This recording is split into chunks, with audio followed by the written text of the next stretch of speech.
Good morning. Have a seat, preferably up on a lift. You can even use a chair if the lift is uncomfortable. Use a chair. It's fine, nothing wrong with that. Or you take a higher lift. I have a higher lift than normal today to create more ease. Ease is not a bad thing. Cross your legs at the center of your shins and seek to get your feet beneath your knees as best as you can get them there.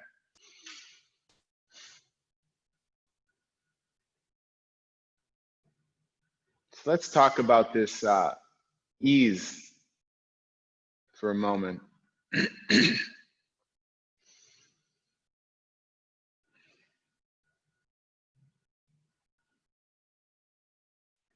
I was on a call the other day, and what came out from it, one of the underlying thoughts that came out from it was this idea that the more you suffer, the stronger you are, right?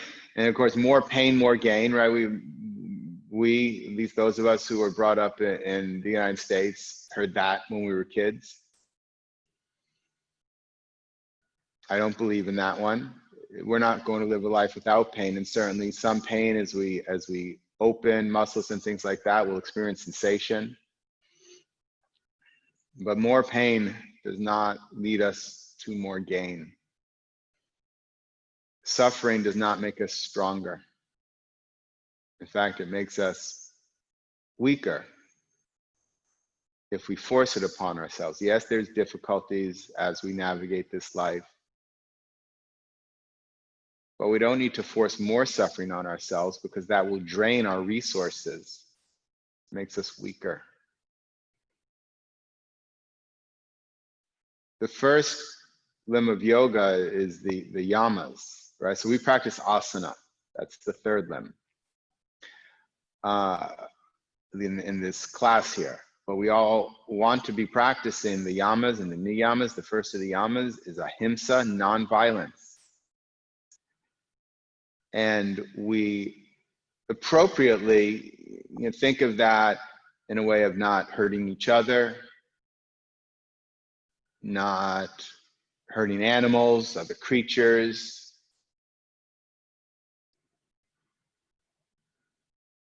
But it also applies to our yoga practice itself. Are you being violent or harmful during your yoga practice with yourself? Are you seeking too much out of yourself? And then the idea is, well, if I'm not doing anything, what am I doing here? This is not to say there's no work done. But if you go to your extreme every single time, you have to ask yourself, I don't have the answer. You have the answer. I'm just putting a query for you to check in with yourself. And you get to check in yourself in the middle of the pose as Jonathan is shouting out all these instructions. And, I don't even know what it comes across really in online in the video, but, I have a loud voice. I know that. It comes across strong. I know that. But you have to filter all of that through your own mechanisms inside and ask that question, am I doing too much? Am I being harmful for myself? Or am I practicing ahimsa to myself, nonviolence? Even as I go to new depths inside, to new levels of the pose, to new experiences of a pose that I've never achieved before. Can you do that with ahimsa, nonviolence, non-harming?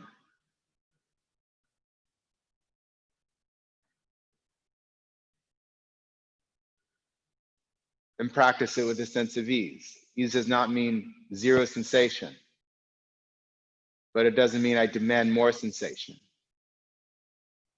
I've shared this story before.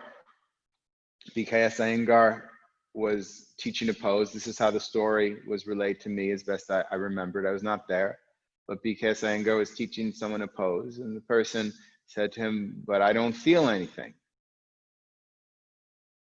And BKS Iyengar's answer was, good, you now have the pose.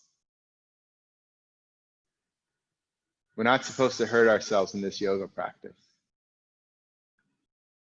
So I want you to take that with you. Ahimsa, not just for others, not just for the animals, not just for other beings, but for you, and not just for you. We practice kindness to ourselves. It's something that I stress a lot. But within the asana, within the yoga practice of asana, can you begin to practice ahimsa towards yourself? Bring your palms together at your chest. Close your eyes from top to bottom. Draw your eyes back and down. Gaze at the seat of your heart, the seat of your soul.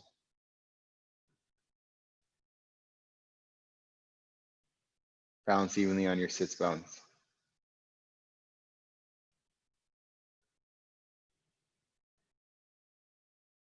Lengthen the inner groins from the inner thighs to the inner knees.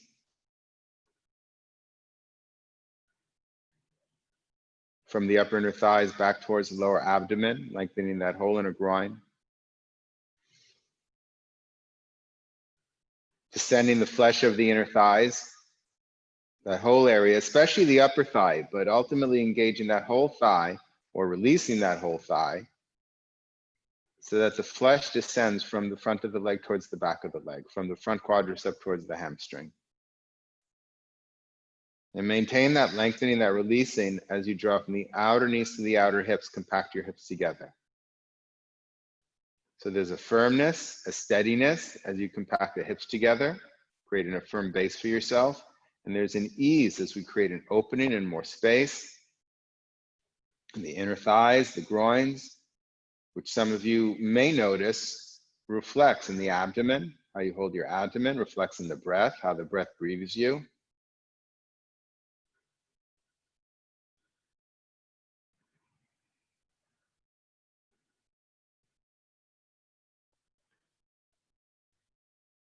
Lengthen up through the side ribs, create more distance between your hips and your armpits. Keep the front bottom ribs moving towards the back body. On Tuesday, we were working with creating more space between the top of the buttocks and the back bottom ribs. So you can continue that. The top of the buttocks moves down, the back bottom ribs move in and up. Of course, remembering to keep the front bottom ribs moving back.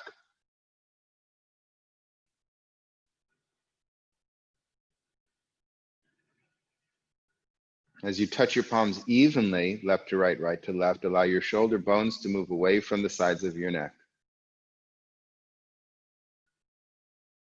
And soften your face and go inward.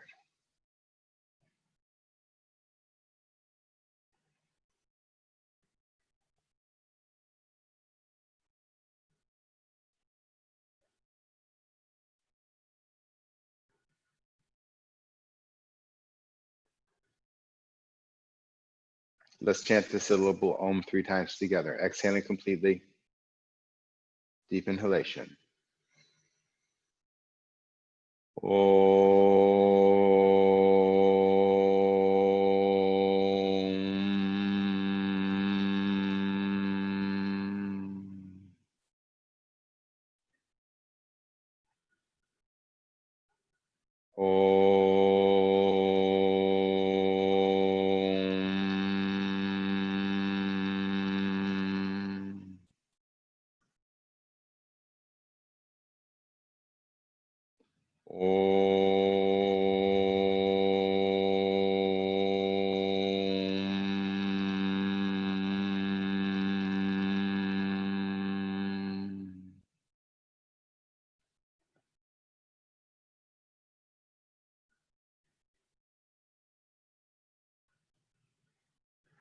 Keeping the front bottom ribs moving back, the back bottom ribs moving in and up.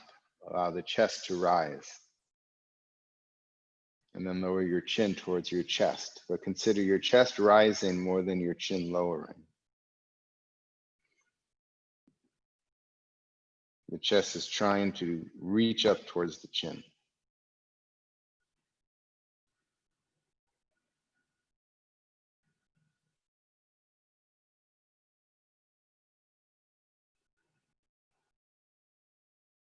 Release your hands onto your thighs with your palms up.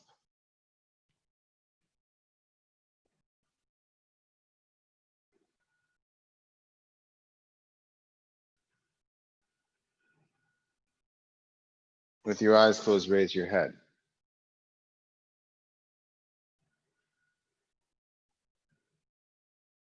From the back of your head, gently let your eyes open. Straighten your legs.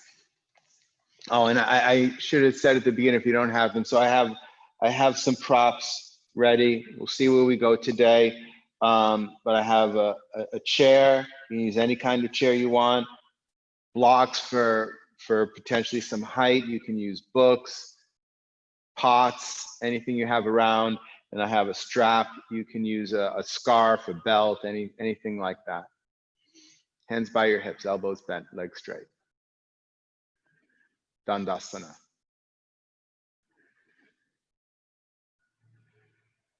And of course, if you don't have blankets, use towels, pillows. Sometimes the pillows sink a little bit, so you want firm ones or towels are kind of nice.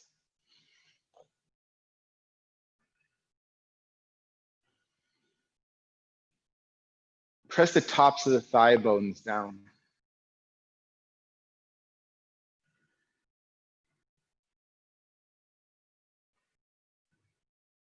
Lengthen from the inner thigh through the inner knee, out through the inner heel, and also lengthen from the upper thighs back towards the abdomen. So again, this whole entire length from the inner knee to the lower abdomen is lengthening. The top drawing inward, from the inner knee extending outward. The flesh of the inner thigh is descending. Draw from the outer knees to the outer hips and compact your hips together.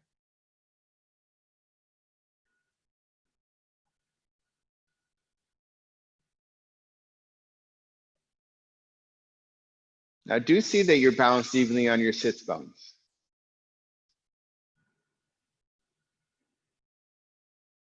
What do you need to adjust to do that? There is a drawing from the outer knee to the outer hip. Compact those hips together.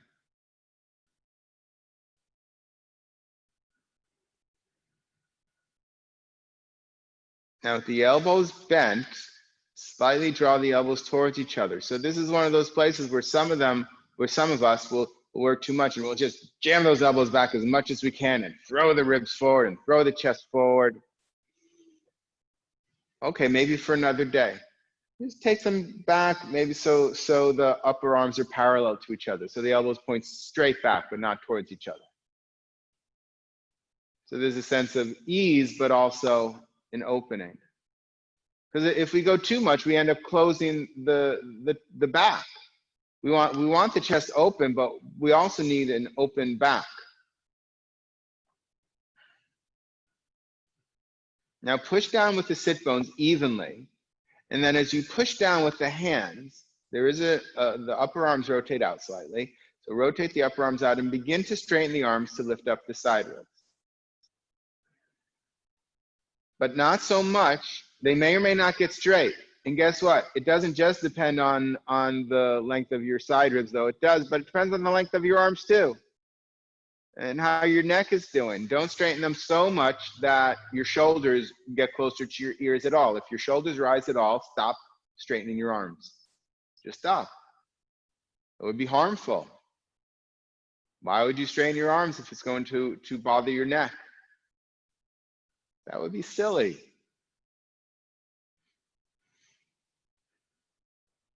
So my arms are a hair bent today. That's me. Maybe yours are straight, maybe yours are a hair bent, maybe yours are a lot bent. Can you begin to practice your pose and not my pose or someone else's pose? Can you begin to filter these instructions through you? And go, what will create ease for me right now? What's optimal for me right now? While still doing the actions, while still the thigh bones pressing down. Still lengthening the thighs, the inner thighs, while still compacting the hips together. And can you come to that place where there is work and there is, at least somewhere in the body, a sense of ease?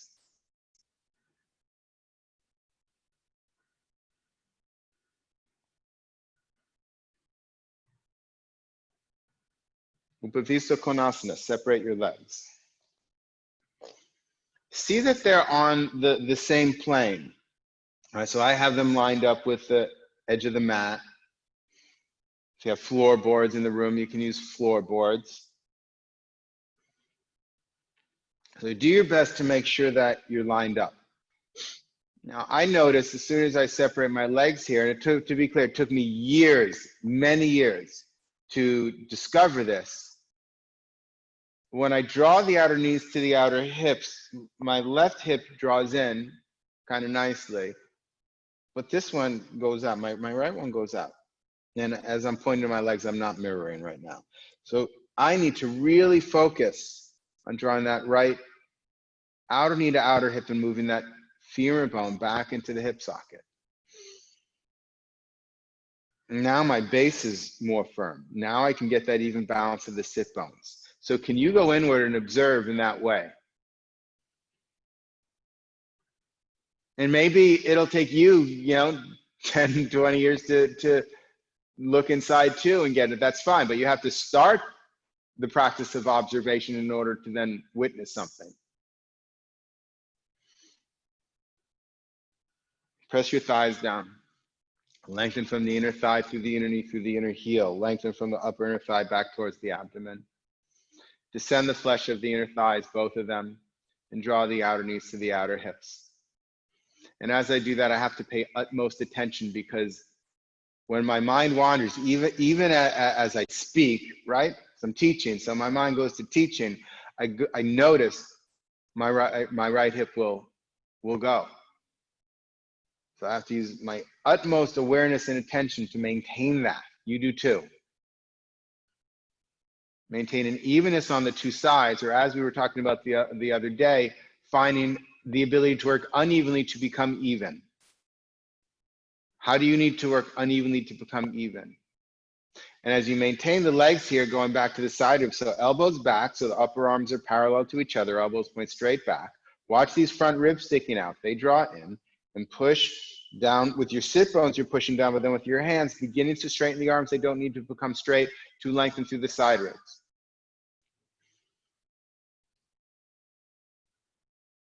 And finding an optimal space there as well.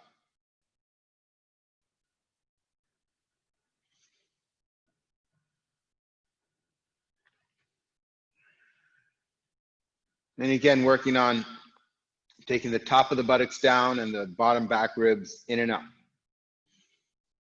That action of the bottom back ribs help lift the chest, help lengthen the side ribs, while the front bottom ribs go back, which also helps, coincidentally, lifting the chest and lengthening the side ribs. When we throw the ribs out, we actually shrink the side ribs.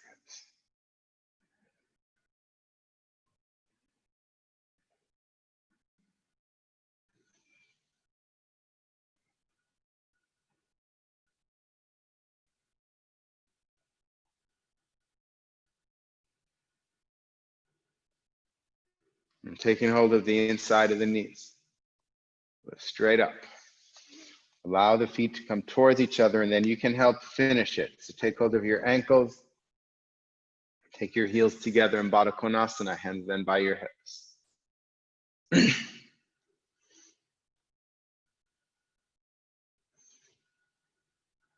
So I have the same experience here as I did in the previous pose. You may as well of these hips not working quite the same. I have to draw the awareness to my right hip, really draw the outer knee to the outer hip, both legs, but especially the one that really doesn't want to pay attention here. Lengthening from the inner thighs to the inner knees, from the upper inner thighs back towards the abdomen, descending the flesh of the inner thighs from the front of the leg to the back of the leg.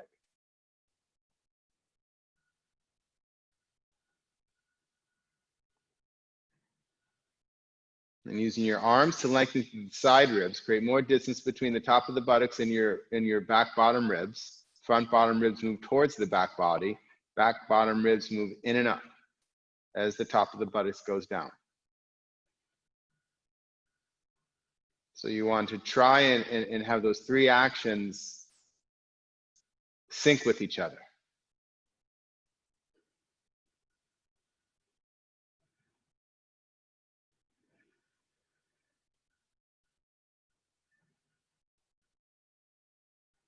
And then do you have at least some semblance of ease? Not easy. Don't confuse ease with easy. And if there's no ease, maybe you just need a higher lift. Or maybe the bent leg version isn't for you. Go straighten the legs again. Upavista Konasana. Right? Some people have difficulty bending the legs. Don't push the knees down. Don't force the knees down. The knees go away from each other. If they go away from each other, they may go down, but don't try and push the knees down. That would be himsa, not ahimsa. Is not, or no. I don't have my Sanskrit experts in the room, but right, himsa is harm, violence. Ahimsa is non-harm, non-violence. So forcing your knees down is a violent action. You have to open. You have to find ease, not forcing. Stop forcing yourself. For today, anyway.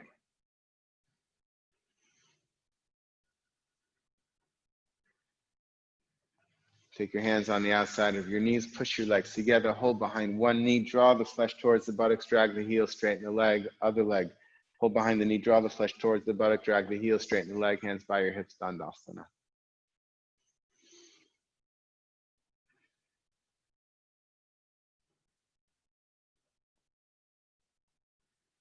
If at any point you find yourself grimacing, tight face, you're probably working too hard. And you have to go, how can I practice ahimsa within this pose? All right, and release. Come on up, let's come into Tadasana.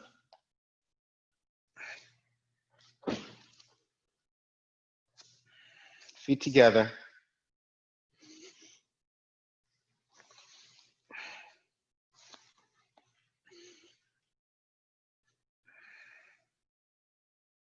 Thighs back.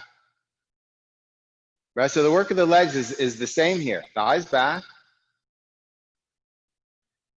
Right, before the thighs were pressing down, now the thighs are back.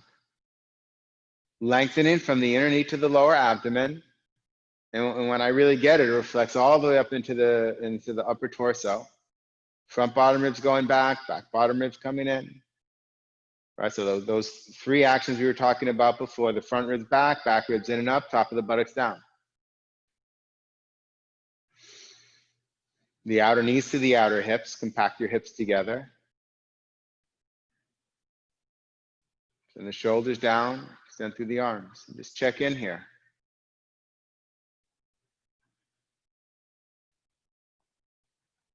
Can I work optimally in this pose?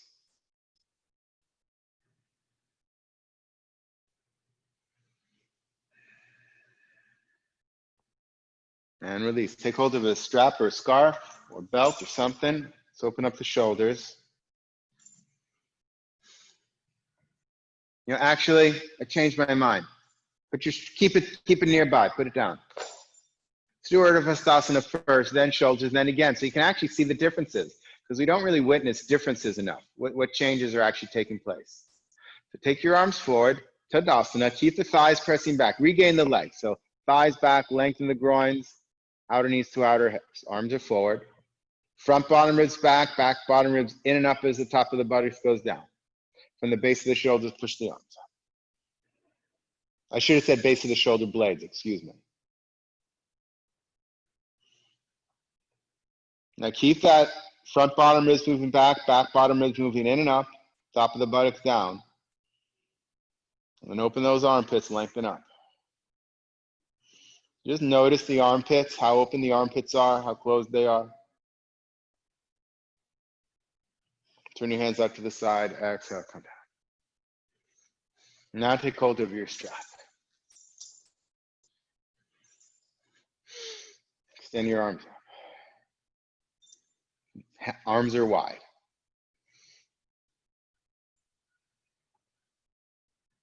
So get your legs, thighs back, lengthen the groins, the flesh of the inner thighs moving back, outer knees to outer hips. Get the torso, front ribs back bottom ribs in and up as the top of the buttocks goes down. Open the armpits, push your arms up and away from each other. Now, I have even given this instruction, pull the strap apart with all your might. Don't do that. Gently ease the strap wider, longer. Can you do it with a sense of ease today? Ask yourself the question, am I working too hard or am I not working enough? That's an appropriate question as well. How can I work optimally? And then let's open the shoulders. You might need to widen your hands a little bit more. Let the hands come behind you. The action is more from the shoulders and upper arms than the hands. The hands are just following back and forward. Up, back, your pace. Try and keep the arms straight. Don't let them bend. If they're bending, it just means you need to take them wider.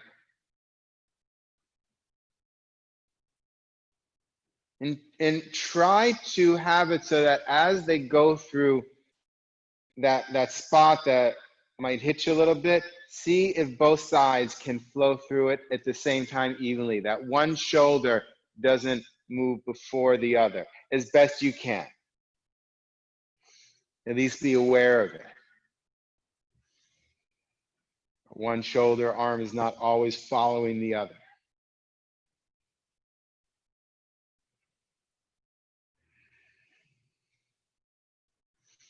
And then your next time going up and then going back, just pause at that place that feels most open.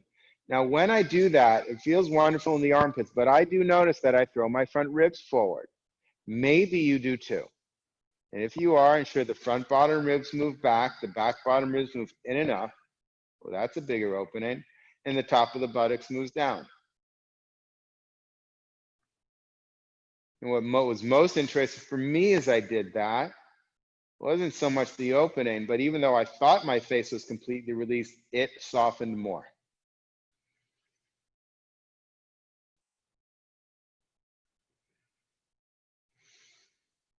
Take the arms down and back up. Take your strap to the side. Tadasana. And just check in your Tadasana. How is it different?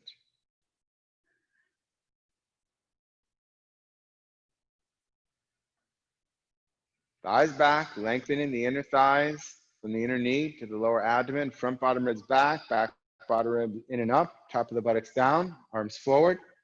Get those front bottom ribs back, back bottom ribs in and up, arms up. Does this feel different?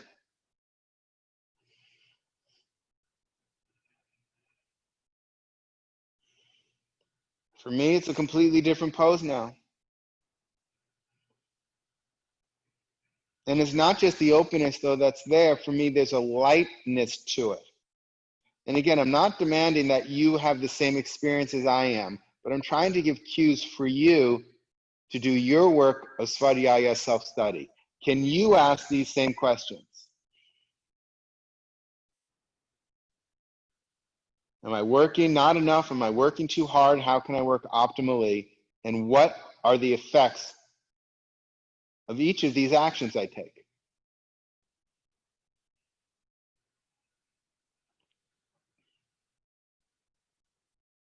And even though I'm staying in this pose and it looks like I'm not moving, how is the pose changing from moment to moment just because I'm here? You're not a statue.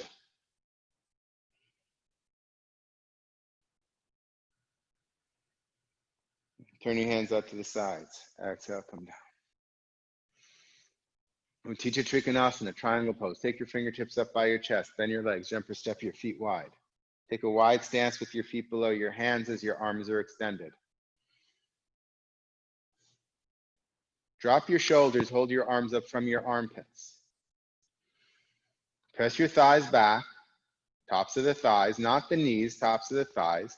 Lift the outer knees to the outer hips. Compact the hips. My right side still needs a little extra attention to do that. I can feel my left side do it, and my right side just sits there. I'm going to Move that right femur bone into the hip so both legs are working. But I'm doing it in a kind, compassionate way, not a mean way. Lengthen from the inner knees to the lower abdomen. Now turn your left foot in, turn your right leg out. Front heel in line with your back arch. Press the outer rim of the back heel. That back thigh still goes back. That hasn't changed. Press the outer rim of the back heel. Turn the front thigh out. Lift both outer knees to outer hips. Compact the hips together. And keep pressing the back heel. Reach with your back arm as you inhale, exhale, come down to the right side.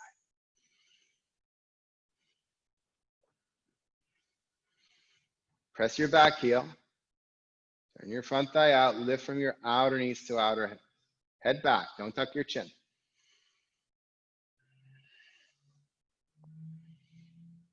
Now, still those actions of the torso, right? So front bottom ribs back, top of the buttocks moving. I mean, I can't really say towards the heel, but let's say away from the head, top of the buttocks down, and bring those back bottom ribs in.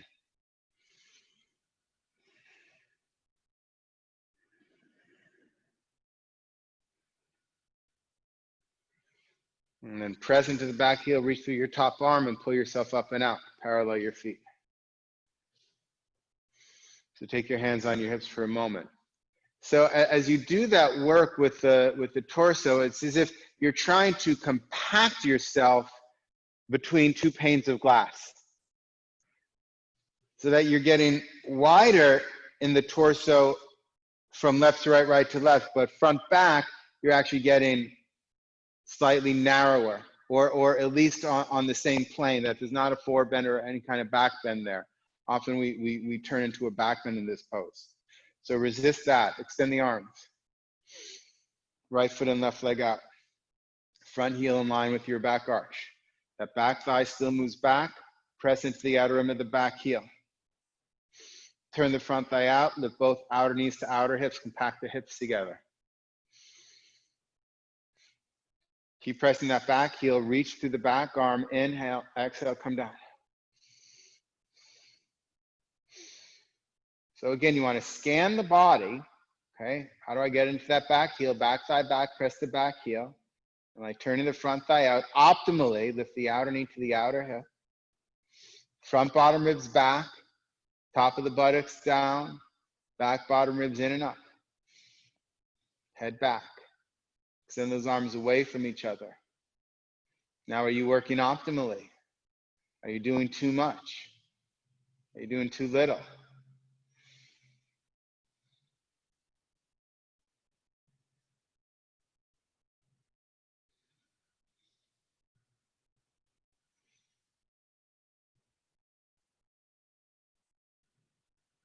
Press into the heel, pull yourself up and out. Parallel your feet. Jump or step your feet together. Tadasana.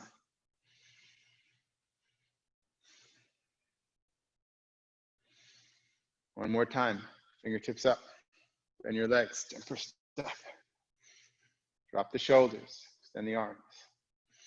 Turn your left foot in. Turn your right leg out. Again, get the legs. So take your hands on your hips for a moment. Take that back thigh back. Don't just press the knee back, but the whole back thigh goes back so that you can press the outer rim of the back heel. But don't do it with forcefulness and you know, I don't really love using that word violence, but sometimes it can be. But can you find an ease where from that hip you are moving the outer rim of the back heel deeper into the floor, not jamming it, but easing it down? Can you ease that front thigh from the inside out while keeping the back thigh back? And can you lift both outer knees to outer hips and draw the femur bones into the hip sockets? Draw the hips closer towards each other. But can you do that in a kind way, in a helpful way to your body, not forcing it to do something that it is unprepared to do? Now take a snapshot of the legs. Keep them there. Extend the arms. Keep the legs. So you have to compact those hips together in order to keep those legs. Inhale, compact hips together. Exhale.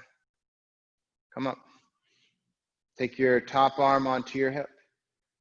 Reestablish the legs if you lost anything. If that back thigh came forward, adjust kindly, compassionately. And then get that torso between those two panes of glass. So the back ribs, front ribs back, back ribs in and up. Top of the buttocks away from the shoulders. And if the head easily looks up, you can certainly look up. Otherwise, just look straight forward, whatever's optimal. And then you extend your arms straight up. Your right eye looks past your left thumb. Observe your pose. Observe your ease.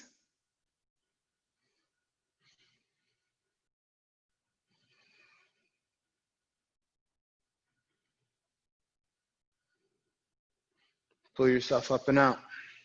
Parallel your feet. Hands on hips. Right foot in, left leg out. Front heel in line with your back arch. Take the back thigh back. Turn the front thigh out. As you take the back thigh back, press into the back heel. As you turn the front thigh out, lift from the outer knee to the outer hip. Really both outer knees to outer hips. Compact those hips together. Take the hips closer to each other. Now, even here, before we go down, you can take the front bottom ribs back, top of the buttocks down, back bottom ribs in and up. Be careful for the back thigh moving forward when you do that. And then extend the arms and imagine you are moving between the two panes of glass. So don't just adjust once you're there, move between the two panes of glass as you take that arm down. And then right hand on your hip. Adjust the legs again. Compact those hips, front bottom ribs back, back bottom ribs in and up, top of the buttocks away from the shoulders. If it's accessible, you can look up. Notice your head might not turn equally this direction, or maybe it turns more. Then you can extend the arm up.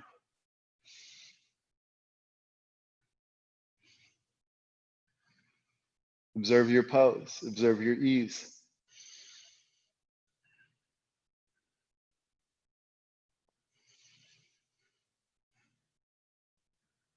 Press into the back heel, pull yourself up and out.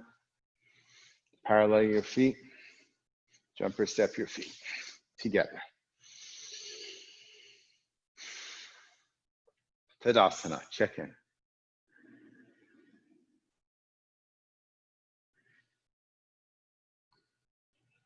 Virabhadrasana 1, warrior pose 1. Fingertips up, bend your legs, jump or step your feet together. Apart, excuse me. And let's take our hands on hips as we start. Turn your left foot in, turn your right leg out, but now you need to turn yourself to face the short side of your sticky mat or the side of the room. So pick up your back heel, take your left hip forward, excuse me, and square those hips to the side of the room. That back thigh has to turn in. The top of the thigh moves back. Don't do that into the knee and press the back heel. Lift both outer knees to outer hips, compact those hips together. Now what we've been working on in the torso, this is a back bend to be clear, but you don't want to take it all, just jam up that lower back. So you still want to create as much length between the top of the buttocks and the back bottom rib as you can. So take the front bottom rib back, take the back bottom rib in and up as you take the top of the buttocks down. Hands are still on hips. And then maintain that area, that space. Maintain that space as you exhale, bend your front leg, but maintain that space. Maintain the top of the buttocks going down, the back bottom ribs moving in and up. And it's the back bottom ribs that lift the chest. Don't thrust the front ribs forward. The front leg comes to a 90-degree angle. So I didn't have my legs wide enough apart, so I have to adjust here. It's a 90-degree angle, knee over the ankle, thigh parallel to the floor. Notice the side of the body with your back leg begins to move back. So you have to take that hip and those ribs forward and then readjust. Top of the buttocks down, back bottom ribs in and up, but keep the front bottom ribs also moving back into the body. That allows the chest to open more and lift more. And from here, Urdhva Hastasana with the arms, extend the arms forward and extend the arms up. If there is ease, you can look up through your hands. If there's not, please look straight ahead.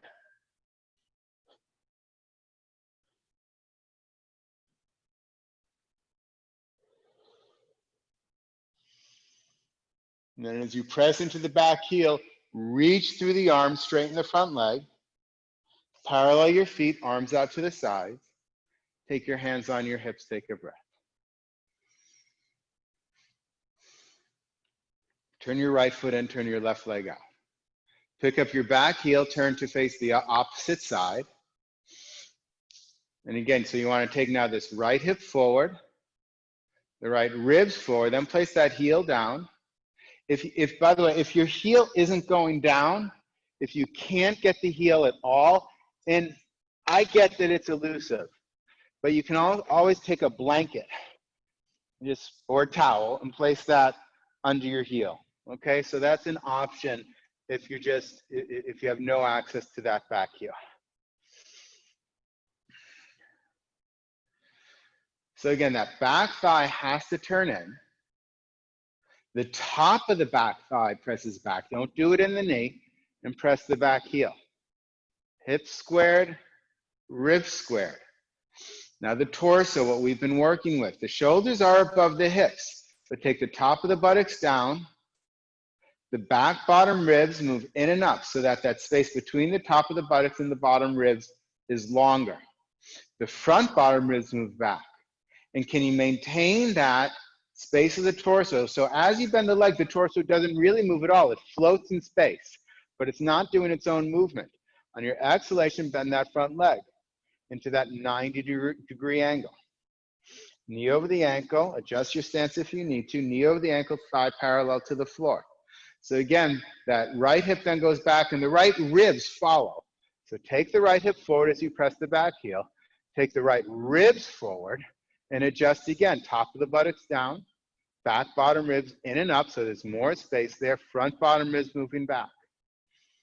And then maintain that as you extend the arms forward and arms up. And again, if there's ease, you can look up or just look straight ahead. It's not a contest. Can you work optimal for you?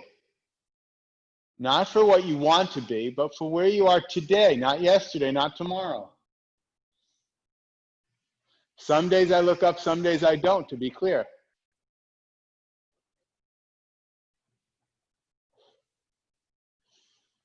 And pressing into the back heel, reach to the arms, straighten your front leg, parallel your feet, arms out to the sides, jump or step your feet together.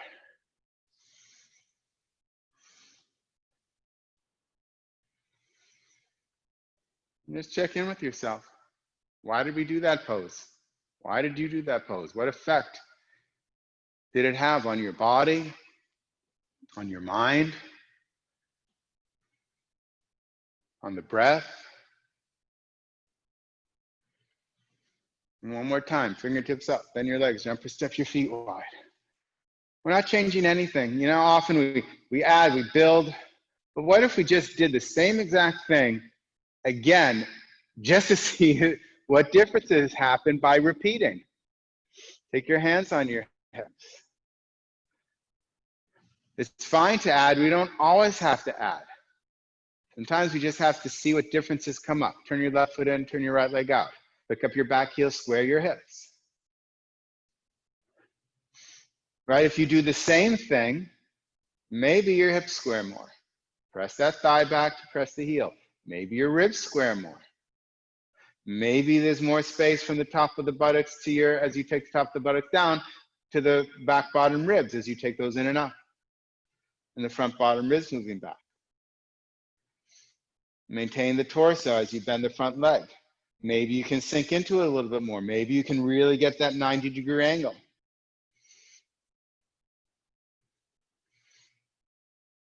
Press the thigh back to press the back heel. Sit into it with your front leg. Square the ribs, hips and ribs, but definitely ribs. Top of the buttocks down, back bottom ribs in and up as the front bottom ribs go back.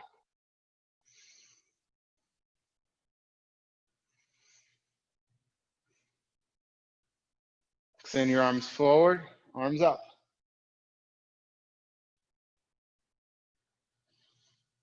Observe your pose. What instruction am I not giving you that you need that would give you more ease here? Not necessarily easy. Maybe you even have to work harder to get more ease, or maybe you have to work less to get more ease. What do you need?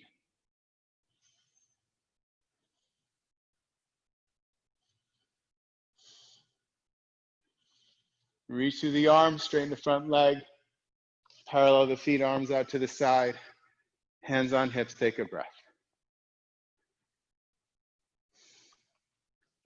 Right foot and left leg out. Pick up the back heel, square the hips, take that heel back down. Square the hips, square the ribs. Take the back thigh back to press the back heel. Do lift both outer knees to outer hips, and even those groins are lengthening, that's still there. Flesh of the upper thighs moving back, all that's still there. And then top of the buttocks down, back bottom ribs in and up, front bottom ribs back. And can you maintain that as you bend that front leg?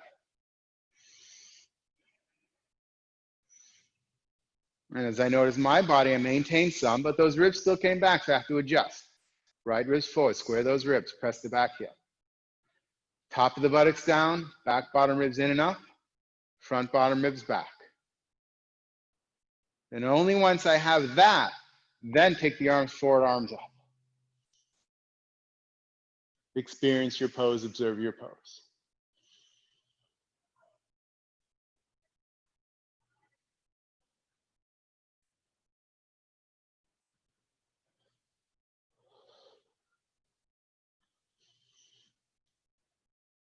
Reach with your arms, straighten your front leg, parallel your feet, arms out to the sides. Jump or step your feet together. Check in with yourself. Thighs back, lengthen the groins. Flesh of the upper thighs moving back, outer knees to outer hips. Equally two sides. Extend the arms forward or Vastasana. Keep those front bottom ribs in. Distance between the top of the buttocks and the back bottom ribs, and then take the arms up. I'm really doing this now so you can compare. How is this different than the first time, than the last time?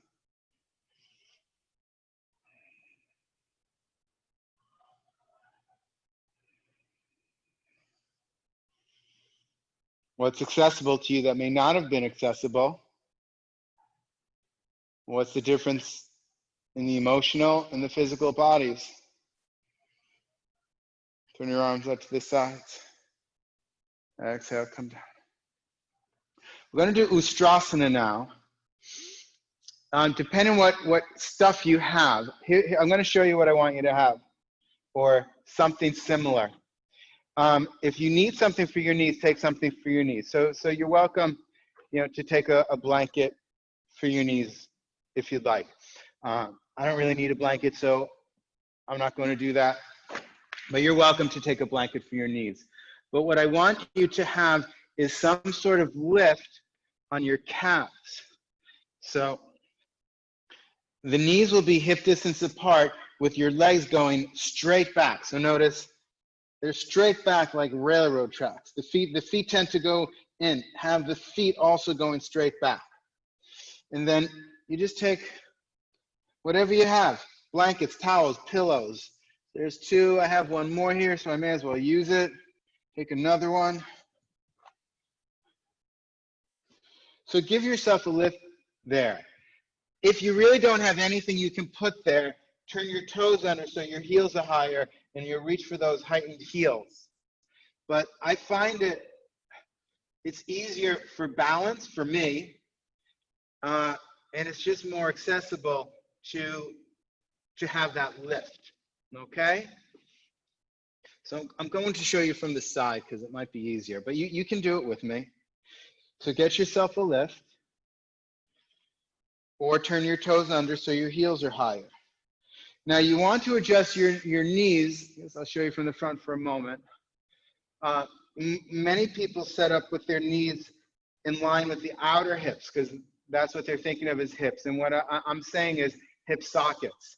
So you don't have to have them together today, but have them in line with the hip sockets so that the thighs are vertical, perpendicular to the floor, that they're not at that diagonal at the outer hips, okay? And again, your legs are covered now, but you have to have that experience that they're going straight back, and even the foot is going straight back. And that means you need to lengthen from the inner knee out through the inner ankle, out through the big toe. Push your shin bones into the floor. As soon as you push your shin bones into the floor, you may feel this gripping of the outer hips. Good, because we want to lift the outer knees to the outer hips and compact the hips together. And I still have the same stuff that I have in all the other poses. My left hip does it more than my right. Right? So if you really studied me and looked at me, you notice, I'll exaggerate for a minute, but I'm really kind of like this, right? You can't really notice it that much, but this is sticking out. So I really have to draw the outer knee to the outer hip and compact this lazy hip in. I love you. It's okay. I'm not talking badly, right? And draw that in, okay? So if you have something similar, you have to see how your body is working unevenly. I know I'm not alone in having one hip that gets it and one that doesn't. So I want you to be aware of what's going on in your body. Now, the inner thighs lengthen from the inner knees up towards the lower abdomen, the flesh of the inner thighs moving back. And take your hands on your hips and take your elbows back so the upper arms are parallel to each other, but watch those ribs, front ribs. Front bottom ribs move into the body. Top of the buttocks down, back bottom ribs move in and up. Now just those instructions, I've already started my back bend, I can feel it. Now take your hands to the top of the buttocks, slide down that top of the buttocks. That's going to help. So as you move the top of the buttocks down, take those back bottom ribs in and up. And then take your fingertips on that lift that you have. Rotate the upper arms out. That's more space for your side ribs.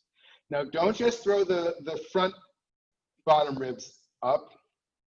Take the front bottom ribs towards the back body. Notice my chin is still tucked. The back bottom ribs towards the front body. And up towards the chest, the top of the buttocks down, and continue to arch the back as you do so. And at some point, you may arch so much that you just want to let your head go and throw your head back. And that's fine. Otherwise, if your head gets stuck in the middle, you're better with a tucked chin. So either keep your chin tucked, or if it's here today, throw your head back. Then you get that nice opening in the throat.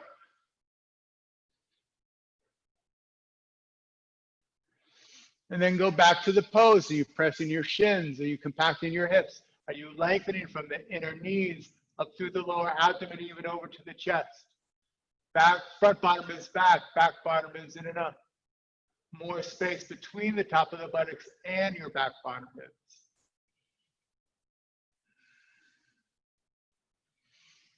Coming out, press into the shins. Keep the tailbone in and the top of the buttocks down as you come up with your chest first, head last. And have a seat. Rest your hands, take a breath. So we're going to do this a couple times here. Now's the time to share if you are having any difficulties. All right. Well, here we go then. Come on to your shins. The thigh bones do press back. Press the shins down, compact the hips together. Lengthen the inner thighs. The flesh of the inner thighs moving from the front of the leg to the back of the leg. All that's still there. I kind of threw at the end the tailbone going in. So as you take the top of the buttocks down, the tailbone does move in. Back bottom ribs in and up. So there's more space in that lower back area. Slide your hands down the top of the buttocks. Take hold of that lift. Don't take hold of it, but fingertips on the lift. I can already feel my front ribs going forward. So I'm going to take my front bottom ribs into the body. Now I get more width in the chest itself where the lungs are. Keep going back, but keep addressing those points. So lengthen the groins, more length between the top of the buttocks and the bottom ribs. Keep going. Front bottom ribs into the body. Just keep repeating all of those as you go back. At some point, maybe your head goes back. Turn the upper arms out. That gives you more space. And then once you're there, just again, press the shins, compact the hips, lengthen the inner thighs. Top of the buttocks down as the tailbone goes in, back bottom ribs in and up, front bottom ribs into the body. Now, are you working with ease? Are you practicing ahimsa on yourself in this pose?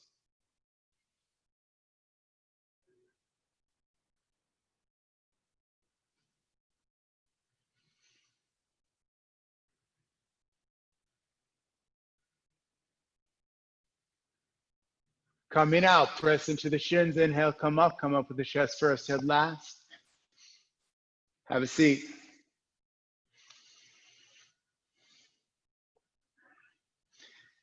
If it's difficult for you to go back, you take a higher lift. Get all the towels from the hall closet, put them all on your shins.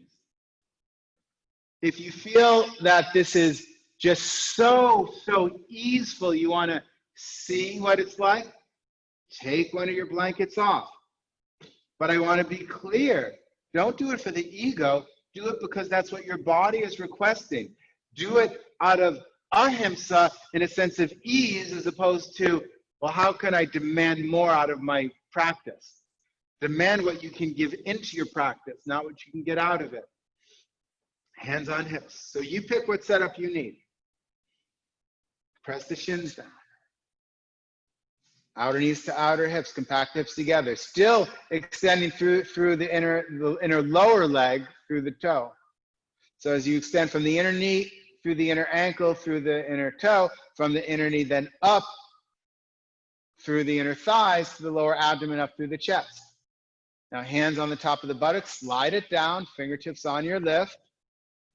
Front bottom ribs back bottom ribs in and up. More length between the top of the buttocks and the back bottom ribs. Continue to arch. Open the upper arms rotating out. Keep scanning the body. Inner knee through the inner foot, inner knee through the lower abdomen, outer knees to outer hips, hips compact. You know, I lost my right hip. There it is. Got it back. What are you losing? What do you need to get back? Top of the buttocks down, tailbone in, back bottom ribs in and up as the front bottom ribs go back.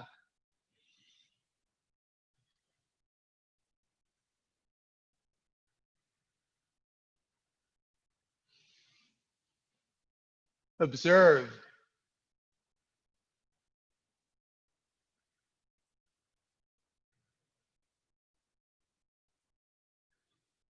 Coming out, press the shins, inhale, come up, hands on hips, have a seat. And just check in with yourself.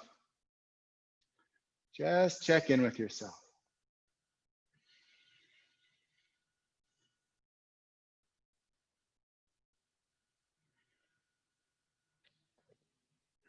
All right. Oh, wow. Time is racing. All right, let's do this then. Let's do one more back bend. See if you can have a blanket under your head. It's not mandatory, but something under your head and shoulders. So I'm just taking a flat blanket or towel right here. And take your strap scarf. So let me show you what I'm going to do. Watch for a second so you see what my hands are going to be doing and what the strap is doing. So head, shoulders on the blanket, both head and shoulders. I can't see you, well, I see some of you, but not just the head, not just the shoulders, head and shoulders, flat. Then you'll take the strap between your feet and your buttocks as your feet go down. You'll press your heels down, so you have the strap here.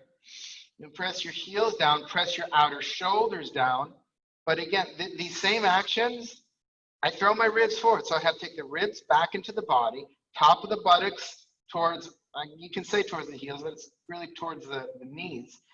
Back, bottom ribs in and up. So I'm still creating the space in the lower back, lengthening the groins. Now, why do I have this strap? Just to lengthen the inner arm. So I'm pushing that strap away. I press the outer shoulder down and extend the inner arms. If you don't have that, you can always press into the floor. But I learned this from Devin, actually, the strap. And I found it really changed how I work the upper arms. And then when you come out, you'll come down. All right, so let's set that up. So head and shoulders on the blanket. You have your strap. If you don't want it, you can push into the floor. But I've learned to really like the strap. The strap will go between your buttocks and your feet. Your feet are comfortable to your buttocks.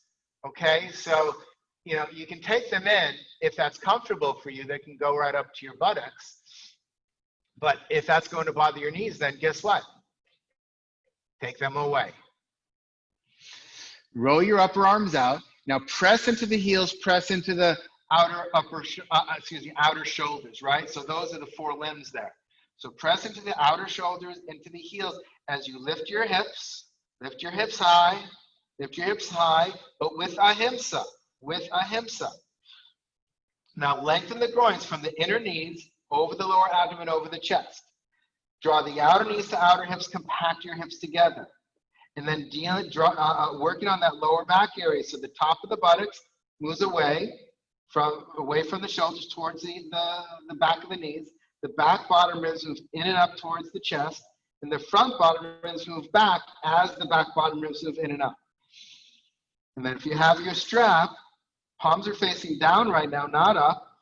And you extend from the inner armpit out through the inner arm, through the thumb side of the hand, even as you press the outer shoulders down. Soften your throat. That's number one.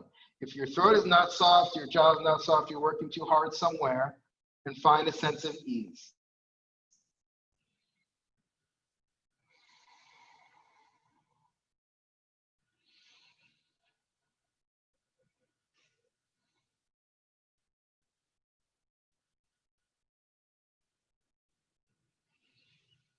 And then coming down out from the top of the spine towards the base of the spine. Take your sit bones towards your heels and take a breath. Extend your right arm past your right ear, roll to the right, come up. I would recommend downward facing dog with a chair. If you want to do it on the floor, you're at your home, your practice. Didn't use the blocks today, but I'm going to take a chair. Hands on the chair. Walk your feet back. Find a sense of ease here while we lengthen the inner legs, while we compact the hips together, lengthening the side ribs and armpits. Finding a sense of ease.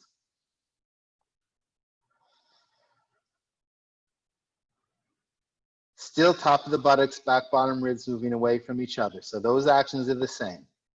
Front bottom ribs back bottom ribs in and up, top of the buttocks away from the shoulders.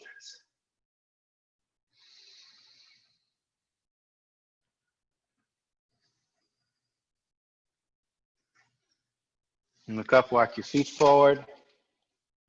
Come into Tadasana. Time to check in with yourself.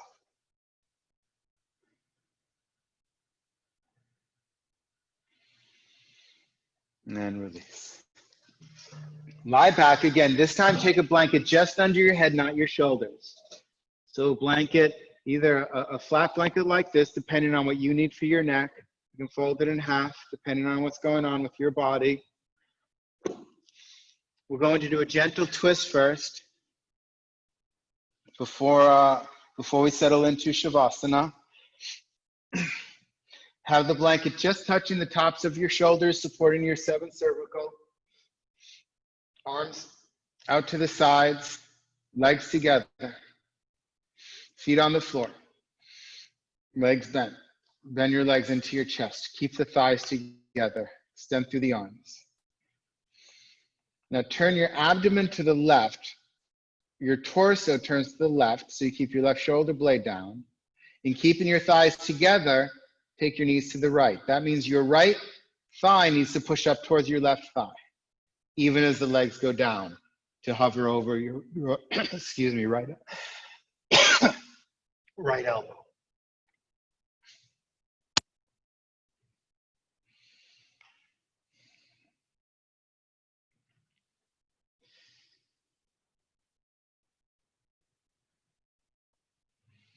Find an ease. Find an ease. With your right thigh, push up into your left, come up to center. Place your feet on the floor, square your hips and square your shoulders. Bend your legs into your chest.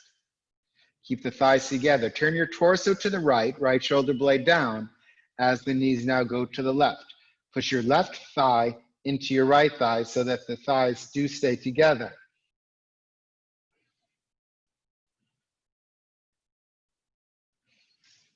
Again, torso turning to the right, knees going to the left, extending through both arms equally. Finding an ease here.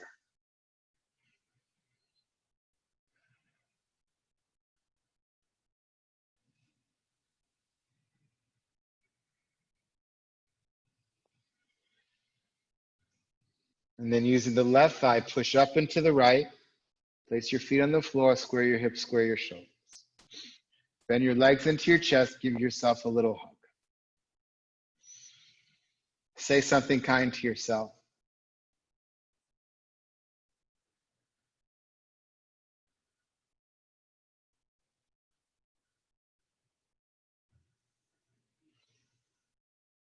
On your inhalation, take your feet to the floor.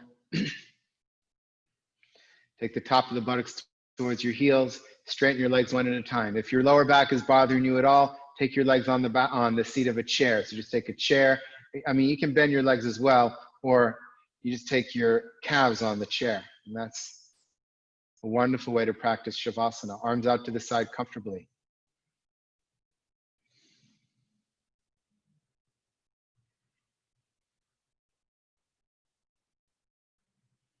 Begin to observe.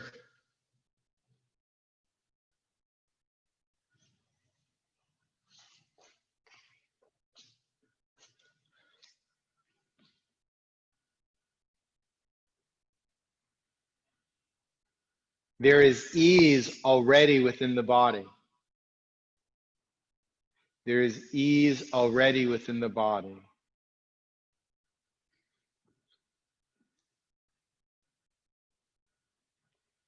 Can you allow that ease? Can you make space for that ease to rise to the surface? Can you make space for that ease to rise to the surface? Let the body surrender.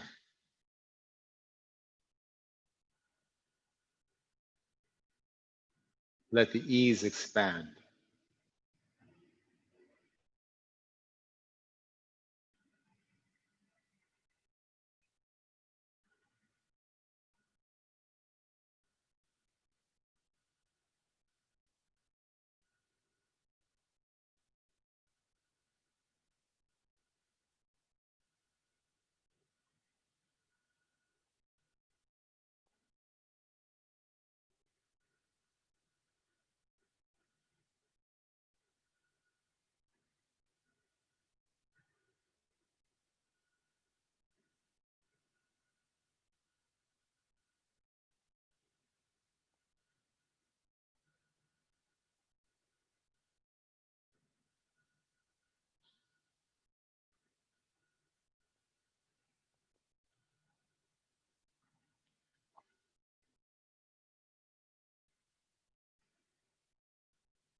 Let your awareness settle on the breath and allow the breath to breathe you. You do not need to breathe. Can you surrender the body to such a place where the breath breathes you?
Deepen the inhalation, lengthen the exhalation.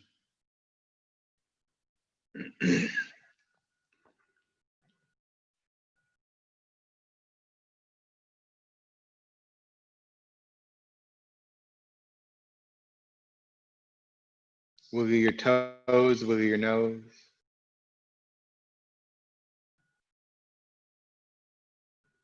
Bend your legs, place your feet on the floor with your knees together, feet apart. If they're on the chair, you can just leave them on the chair for a moment. Take your hands onto your abdomen or onto your chest.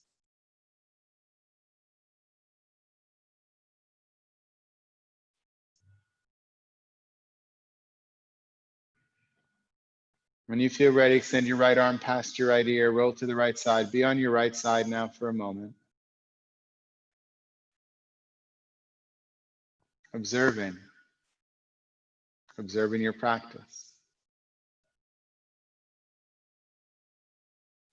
Inviting yourself to bring your practice with you through the rest of your day. There's work to be done, no doubt.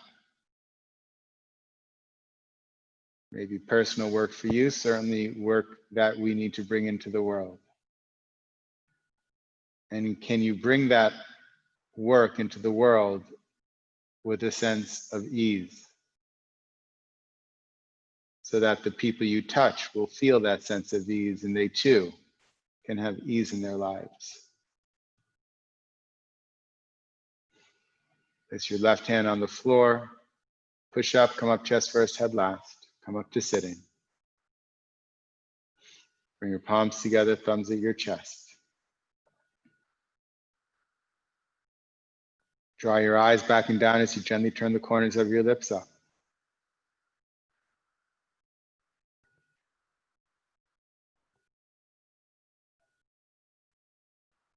Observing your practice. Observing your body, your mind, and your breath.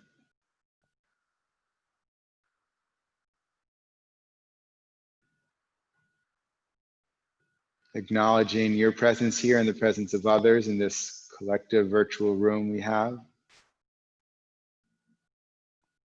and noticing the oneness of each of us.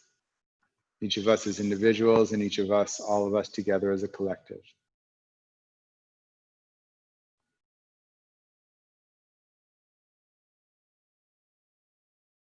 Let's close our practice together by chanting one collective Om. Deep inhalation.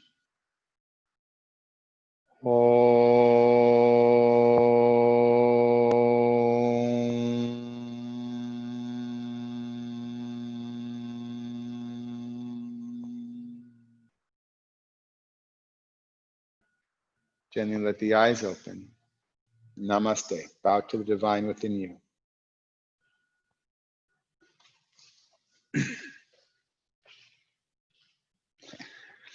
Well, thank you, everyone. You can unmute yourself if you'd like, if you have any questions, want to say anything to me or anyone else. Thank you, Jonathan. Thank you, Jonathan. Thank you. Thank you. Thank you, Jonathan. You're so welcome. Very welcome, all of you. I miss him. I will tell. I did tell him last time. I will tell him again. Yeah. Hopefully one day he'll just run around the studio while we're teaching. Yeah, it's not the same, I tell you, it's not the same. Aw, thank you. All right, everyone. Anybody have any questions? All right, we'll see you next time then. Thank you so much. Bye. Bye. Jonathan, What was that? I have a question. I had Yes. a hard time this class, and I realized it's because I'm really frustrated today, and I'm not breathing. I'm forgetting to breathe, and so I can't hold the pose because I'm just like gasping. And then I realize you're not breathing. You're not breathing. And I feel like I've just taken this huge step back. So first, honor that part of you that's having difficulty. Don't fight it. We get pissed off at the parts of ourselves that are having difficulty. It's a difficult time right now. It's just a difficult time right now in the world.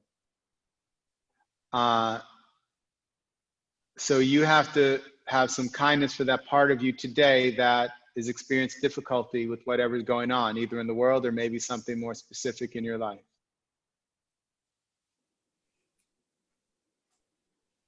And then remember that you don't have to breathe. You just need to not stop yourself from breathing. So sometimes that's as easy as working a little bit less. Don't go so hard. Back off. And give yourself space so that you can breathe. When we work too much, we tend to hold our breath, right? So we have to work less and work with this sense of ease. Does that make sense? Yes, yes, absolutely. It just is nice to hear it.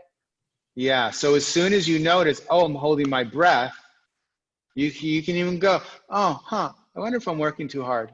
Let me work a little less and see if I stop blocking the breath. And then, especially if it's a pose we're repeating, and then the next time we do the pose, well, don't go as far into it. Or if we're doing a new pose, well, what if I'm going to ease off this pose, even though Jonathan's screaming at me, I'm just going to ease off a little bit and see what my experience is. Is that helpful? Does that make sense? Yes, yes, very much. Thank you. I appreciate it. You're welcome. You're welcome, Karen. Bye-bye. Bye.